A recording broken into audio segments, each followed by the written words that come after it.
Hello, welcome back. It's me, the inconsistent one. How are you guys? It's me, it's Stephanie. I am back. Happy Columbus Day. That's what today is. Your girl was up at 3 a.m. to go to work, and now she's out, and we are waiting to go to physical therapy on this really rainy, shitty day here in Massachusetts. But, I'm grateful. Woke up today. The animals woke up today. We're all alive. We're all doing things.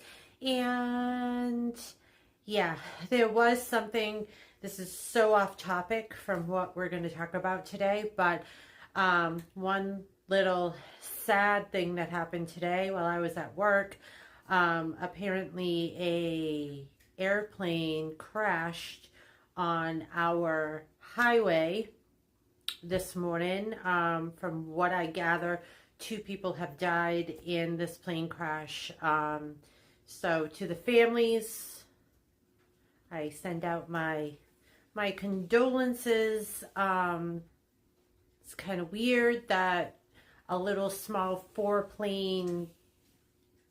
4-seater plane, there you go, was out in this weather. Mind you, we got a lot of rain, some wind and everything. So I just hope other people are okay and all that stuff. But want to send out condolences. Nothing you want to hear on a very rainy Monday morning that something tragic happened, but this is life, right? And shitty things happen.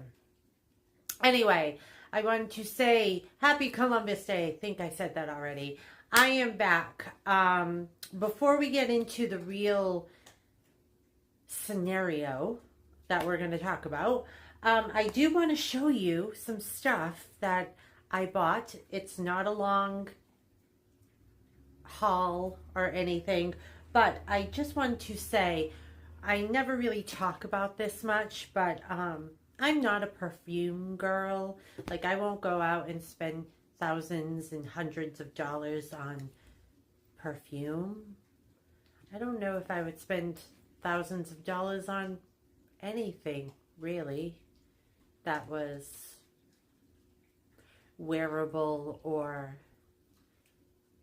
makeup wise or anything like that. But anyway, I don't know if you guys have heard of it. It's very like a very pharmacy oriented, body fantasies type scented girl.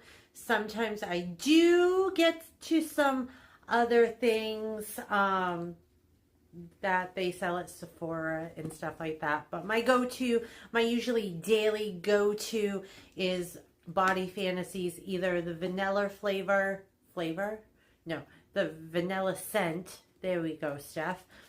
The cotton candy scent. Usually cotton candy is my summer thing. Vanilla is my winter thing. But I found something new by Body Fantasies. It's called Cupcake Swirl. Can you see that? Cupcake Swirl. Holy Toledo. It smells magnificent. So this might be my new go-to. So don't be stealing it, because I want to buy all of them. But new scent in my life. Next thing, talking about scents and everything that smells fabulous. I do have in the soap dispenser a pumpkin pie scented hand wash, but I've been searching for all eternity for this. Now I have a skull dispenser in my bathroom right now for Halloween that I bought at Marshall's a few years ago. I love it. It's cool, but I've been looking for the Christmas season, but I can't find a Christmas one yet, but this will do as well. I finally found a Jack soap dispenser. I'm very excited. He has not gone out into the bathroom yet because I'm waiting till after Halloween to put him out. But how adorable is he? Found him at Home Goods. And the other big deal about this was it was on clearance for like 12 bucks. So I'm so excited about that. Other than that, the other day I was in Marshall's looking around, looking at their clearance Halloween stuff. And can we just talk about how like some of their Jack stuff's on sale, some of it isn't on sale? Like either put it all on sale or don't put any on sale. And their sale prices aren't really that sale-y. But there is a Zero plush that I still want. It was regular $30. It's only marked down to like $25. So I'm trying to wait to see if it goes down even further. But other than that, they have one other Jack statue that I want that's still 20 bucks. So I'm waiting. I'm waiting to see if it goes down. Other than that, their Halloween stuff's pretty much picked over. But I went because they're putting up their Christmas stuff now. And as I was passing the Santas and the reindeers, and they even have little like ghosty Santa things, I spotted what I thought looked like a Zero in with all the Christmas trees. And so I diverted the way I was going back down this aisle, and what did I find? And what came home with me? My first Christmas Jack of the season. Yep, bought him. Saw a little Zero. Had to get him. There he is. So cute.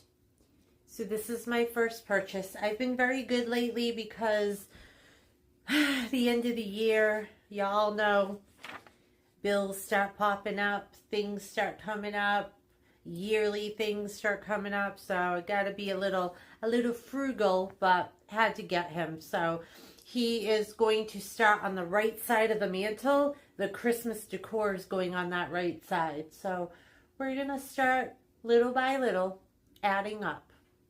But the main reason I sat down to do this today was a couple of weeks ago, I went to go see the new movie that's out, Good Boy.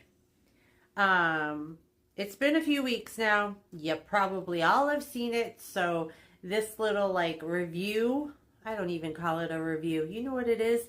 I'm going to tell you some facts about it that I have written down, some notes, and then I'm going to tell you what I thought. Not a review, just what I thought.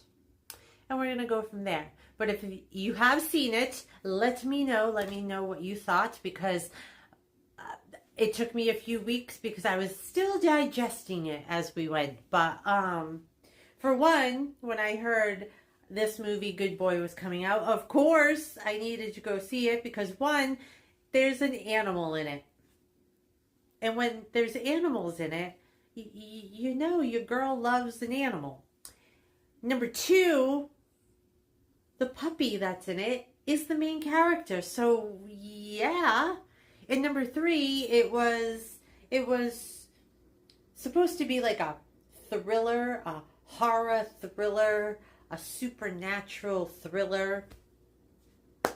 I was just curious more to see how they were going to like project this main character dog in the movie. So on a Friday night, we all got our little popcorn and stuff. We all sat down, we all watched this movie. I'm going to give you a little facts, some facts about the movie. For one, like I said, it's called Good Boy. Came out this year, 2025. The director, I'm going to fuck up your name, but Ben Lennonberg. I hope that's right. If it's not, slash me. It's okay. Like I said, it's supposed to be a supernatural horror thriller. It's only a mere 73 minutes long. Now, before I get into more facts about this lovely movie, 73 minutes watching it for the first time, just watching a dog, as I watch my dog plow through her crate of toys. It's very hilarious. But for 73 minutes, short movie, right? But very long movie, because there's only so much you can do with a dog. But the damn dog is so cute. But anyway, 73 minutes, so it's not a long movie, people. Pretty much what is happening in this movie is you're seeing this whole scenario through a dog's eyes. What a dog would feel, see, all that stuff. Now, me as a dog owner, I always think, what is she looking at? What is she thinking? Does she understand me? I go through all of this stuff. Well, this little movie, very cute movie. Not cute. What am I saying? The dog's cute. God damn, the dog's so cute. But pretty much in the beginning, you see it looks like, because for one, before I get into the movie, for one, this is a movie that, let me just read this, 400 days to shoot. In New Jersey. I'm pretty sure they did it in their house. This was during COVID. It took like pretty much 3 years for this movie to come out. But from what I got, the facts, 400 days to shoot, which if I tried to shoot Shasta in a movie, it would probably take me 5,432 days and probably not get half of the stuff. But pretty much it's told through the dog's eyes, the body language, the breathing, the growls, the eye focus, where the dog's like looking at and stuff. All told by, and this is how you get like the creepy sentiments like happening in the house. Mind you, they did shoot in their house, so the way they did the lighting for like certain supernatural effects in the house, really cool. As like looking at it as a film, very creative, very, very intense, very spooky, very dark. The vibe was all there. Love the vibe. Now, the storyline. You can kind of manipulate the story, I think, in many ways. I went into it thinking it was purely supernatural, like there was an evil spirit in this house, etc., etc. But if we start from the beginning, pretty much the movie is about this owner and his dog. You don't really see the owner, like you see his body, but you never see like faces. You hear him talking here and there, but it's mainly you're focused on the dog and how the dog's feeling. But this owner, his name is Todd. The dog's name's Indy, his real name in real life. But Todd is sick. You can see this from the beginning of the movie. In the real beginning, they show like snippets of when he was a puppy. So I'm assuming these were like real little films they took of the dog when they first got Indy. So cute. But as you get into the story, you can see that this owner is not doing very well. A lot of like coughing up shit, sleeping, not very well. So you get that like premise in the beginning of the movie. He moves Indy into a abandoned house that was owned by his grandfather. His grandfather passed away, and they moved to this like isolated house cabin thing in the woods, not close to people. The one conversation you hear is over the phone with the owner, Todd, and his sister Vera, talking about how she doesn't think it's good for them to be in this house like him by himself, and how he needs to pay attention to Indy because Indy can tell like if something's off or something's wrong and stuff. And this dog, I love this freaking dog. I love all dogs because dogs are so loyal. This dog is by Todd's side nonstop, loving, affection, loyal. It's real life, people, real life. So as they get into the house and stuff, Indy starts seeing like weird things happening, shapes and stuff at night in the house. Now, at first I was like, yep, evil spirits in the house, being creepy, and we're seeing it through a dog's eyes. And while Todd and Indy are in this house, there's a TV going most nights with what I took as his grandfather when his grandfather was alive with another dog. And those presents seem to come out at night during the movie. So there is some kind of like weird spirit happening in the house.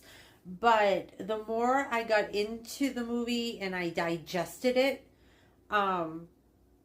there's way more to the story than just like the dog seeing evil spirits trying to protect his human from these evil spirits. So as you get down the road, there is one neighbor while Indy and Todd are taking a walk during the movie that come into contact with both of them. But for the most part, it's pretty much just Todd and Indy hanging out. Now, why I say 73 minutes is not a long time, but when you're telling a story through a dog's view and there's no talking really, and you don't really have other humans in the scenes, it kind of gets old quick. But towards the ending of it, it gets really, really dark, sad, and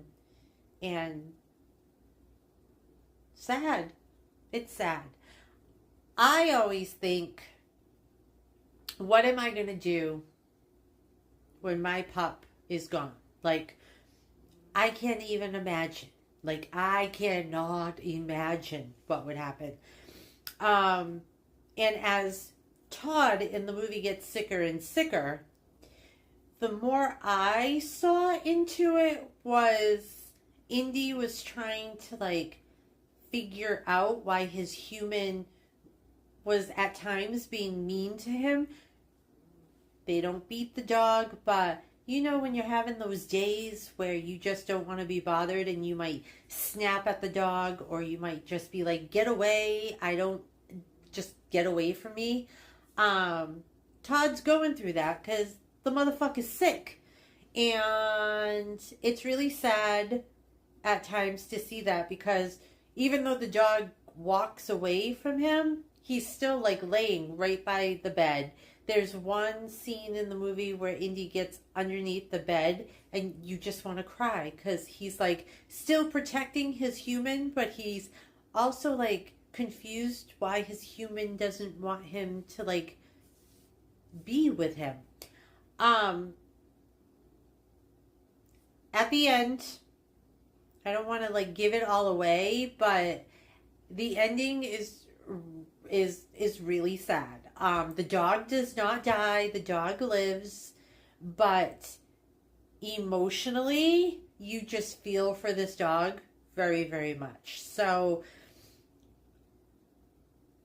at the end of the movie, when we all get out of the movie, my first reaction to the movie was, wasn't that great? Because I was looking for more like supernatural, scary, crazy stuff happening. There's a few jump scares in it, but it's more, as I digested it more, it's more about, I think, the dog trying to figure out what's happening to his companion, like his human, his best friend, like what is happening, you know? as we all get out of the movie, there was some people who thought the character had a drug addiction, and the things that were coming out into the house was the demons of the addiction and stuff. I didn't really see it that way. I mean, you could, maybe he did have a drug problem, but I think it was more he was more sick. I don't know if it was cancer. They never say in the movie, but it's something due to an illness where finally the human, spoiler alert, the human leaves his pup. And quick little like side note, because we all feel it, like usually we're the ones that have to grieve the loss of an animal or whatever that has to be. Now Shasta, I keep pointing at Shasta because she's laying right with me, but this little girl has been through with me many losses. My ex-boyfriend, he committed suicide, although Shasta was not there to see any of that. But my ex-boyfriend's dog was at the scene when EMT got there, and they said that the dog was like attached to his hip, would not leave the body. So that's one like point that you really, the dogs are trying to figure out what's happening. But with Shasta, she saw my mom leave this house, a woman who she was comforting for many years, while my mom was sick. So that gave her a little like anxiety, which totally understandable, because when a human doesn't come home and you still, I think they still sense their being here and they're not here, it probably mind fucks them a little bit, right? And then recently, when my dad passed a few years back, Shasta was in the house when that happened, and I saw this personally, like, because I did not know what was happening with her. After my dad had passed, I started getting rid of some stuff, like furniture and stuff, like his chair that he had. And as I was doing that, there was one night where I couldn't find Shasta anywhere in the house. And finally went into his room, and she had, it looked to me like, vomited all over his bed, but it was all like white foam, and I freaked out because I didn't know what was happening, and she was very like lethargic. Called the doctor, the vet, and they asked me, they knew about my dad passing, and they asked me if I had moved anything recently, gotten rid of anything recently, and I had told them what I did, and they pretty much said that she was having very bad anxiety, and she was like pretty much dry heaving because she didn't know what was going on. So his one thing to me was, whatever else is left in the house, leave be for a little bit. Don't be like changing stuff drastically, because she's so used to that. And if there's anything in the house that has my dad's scent, to like kind of keep it close to her. So he used to wear a Bruins jacket all the time, and I still had it, and I took it and put it near her bed, and she slept near it while I wasn't home, while I was at work and stuff. And at night she would of course sleep with me, but that got her back to normal. So like, I totally felt in this movie, because like, not, I still don't know what she was thinking or what was going through, but I think they have the same like sadness emotions as we do, even though they can't communicate it to us. So like, the movie kind of hit home for me, just because, I mean, for any dog owner, I think it would hit home to you, because, you know, if you have a dog, don't you question it at least once in your lifetime? Like, I wonder what they're thinking, or I wonder what they're looking at, or what they're seeing. Like, And I do that a lot because I'm with this little pooch all the time. So, I don't know. All I'm saying is, good boy. I liked it. It was very, very good. Indy is like so adorable. Like, I just want to snuggle him up. If you haven't seen it, it's a good watch. I don't know. I kind of liked it on the big screen. I don't know how I'm going to like it when it streams on TV, but of course I'm going to watch it again. But I give this a solid A. I don't give it an A+, I give it an A. I was going into it thinking it might beat out my movie of the year, which still is Bring Her Back for the year. That was my favorite movie of the year so far. But it's a close second after like digesting it a little more. I really, really enjoyed it. So yeah, that's about it. I'm going to peace out. I'm going to get ready to go to my physical therapy. Hopefully get this body back working in excellent condition so I can start training like a normal human being again, and hopefully have some new fitness videos out there and all that good stuff. One last thing before I let you go. I know in a few videos back, I was talking about having someone else on in the near future to start talking about more horror things and all that good stuff. It's still in the works. We're just having a little pitfall of some life issues going on right now. And once those are all completed, we're going to start doing it. It might be an audio, probably not YouTube audio, but if it is, we are going to share it on YouTube too. So you can get the audio version, maybe a little snippet from me solo on a YouTube. I don't know, but it's still in the works. So if you're waiting, wait a little more, have some patience, and I hopefully will be doing more of these very soon.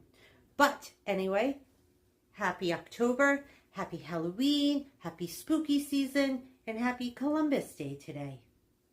Bye.